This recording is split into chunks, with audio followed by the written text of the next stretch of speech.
Hey Reddit. People who work for social media companies that reviews the community reports. What report that you reviewed that you will never forget about? Like and subscribe and we'll make more videos. And share your story in the comments. Not sure if it counts. But I was a mod for a subreddit related to true crime. We got a report about a guy asking really off questions. He was basically asking hypotheticals about what kinds of clues detectives would look for if his wife was murdered. He was saying that she ran on a trail that was dangerous. And if something happened to her, he would want to help with the investigation. Someone told him it seemed like he was planning to murder his wife and was soliciting advice to help cover his tracks. As soon as they said that, he deleted all of his posts and account. We sent the reports up the chain. And I believe the super admins may have contacted the police. I never heard any follow-ups. So I'm not sure if it was a bad joke or what. It was really unsettling though. Imagine being the wife and seeing in the search history questions about how to murder you. Somewhat unrelated, but admins do contact police sometimes. I was going to run away from home when I was 13. So I posted about it on a forum asking for a ride halfway across the country. Someone traced my IP address and contacted the police in my town. Next thing I know, I'm getting called out of my room because the sheriff is sitting in the living room with my parents. So yeah, I'd say they probably acted on that. I worked for an electric company as a secretary. Somebody called my office as the number to the office is on all of our company trucks to report that one of our drivers was stopped at a park playing a full-on pickup game of basketball during his work shift. I never said anything to anyone. I like that guy. I tilt my hat to you. Sometimes it's good not to be a tattletale. I live in a small town where one kid was bullied by almost everyone because he was raised by mentally unstable parents. He drove a work truck home for lunch and a neighbor called the company to let them know he had the truck at home. Jerk. Poor kid had such a rough life. Why do that? It was like they wanted him to fail. His dad is a paranoid schizophrenic and his mom is a hoarder. They lived in a bunker underground with dirt floors. But please, let's make sure the kid can't keep a job in town. I've worked for many a YouTube channel. The blacklists last for miles. Racial slurs everywhere. Creepy shiz about literally any female on screen. Never underestimate how moderated a large channel's comments are. Sometimes it's someone's whole day. One thing that stuck in my brain was one account that was just like pure vitriol. You guys are a disgrace.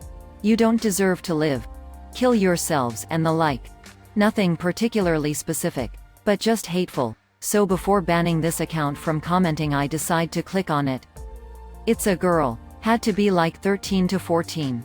And severely mentally disabled. I couldn't stop thinking about what this girl had been through to make her so angry and that she could only express it online. I'll never forget that shiz, man. How many other shizzy YouTube commenters are just like bullied or even abused kids with nowhere else to lash out? That was unexpectedly poignant and depressing. The screen was bright against the night. And lit the bedroom. Late. He watched it glow with orange light. A message lay in wait. Perhaps. He dreamt with hasty hope. They thought my words refined. My lines on life. My scholar's scope. My rarely spoken mind. Perhaps they liked my whim. My wit. My willful, wily cheer. Perhaps, if chance and fate permit, my time to shine is here.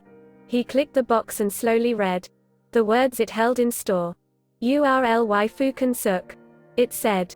And so he posts no more.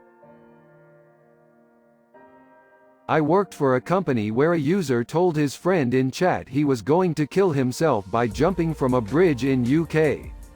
The player reported this to police and police contacted us for IP address to go stop him. The next few days I checked his activity and chat logs and he was inactive.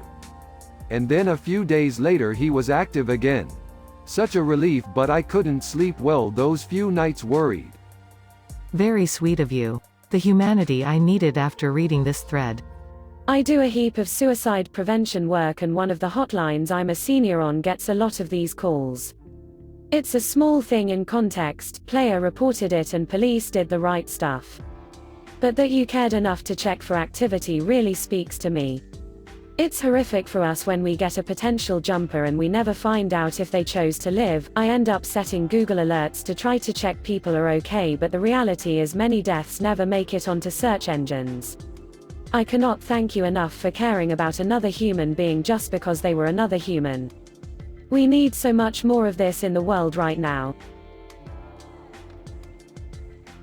When I was a bus driver, a passenger told me as they exited that another passenger was masturbating in the back.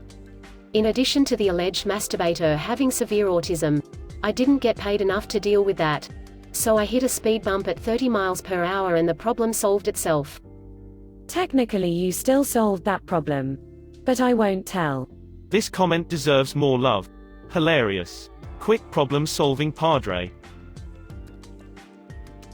I feel like someone could livestream a murder on Facebook, and as long as the police didn't see it, Facebook would respond like 3 weeks later saying they couldn't find anything wrong with the post. I'm not sure if I should say I'm sorry or you're welcome.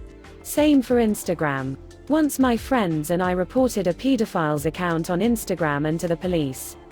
The picture showed little girls in bikinis or half naked or naked in bathtubs or outside with an old man touching them or in extremely inappropriate positions.